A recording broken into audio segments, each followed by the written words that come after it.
Hablemos sobre it en inglés. It es un pronombre personal que nos ayuda a hablar acerca de objetos, de cosas o de cualquier situación que no sea una persona.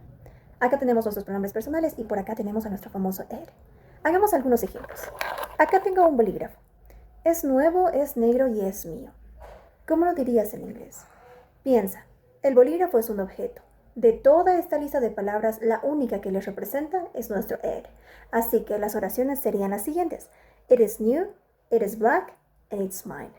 Y eso sucede con todas las cosas, pero también con todo aquello que no es una persona, como por ejemplo el clima. No es un objeto, pero tampoco es una persona. Así que el pronombre que le representa es it. Todo lo que yo quiera decir con respecto al clima tiene que estar con it. It is cold. It is hot. Oh no, it's raining. Hablar del día. El día tampoco es un objeto y tampoco es una persona.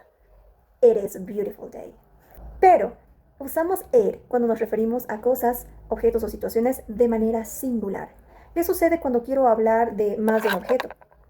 O cuando quiero hablar acerca de una palabra que de por sí ya está en plural, como scissors, o glasses, o the news, las noticias.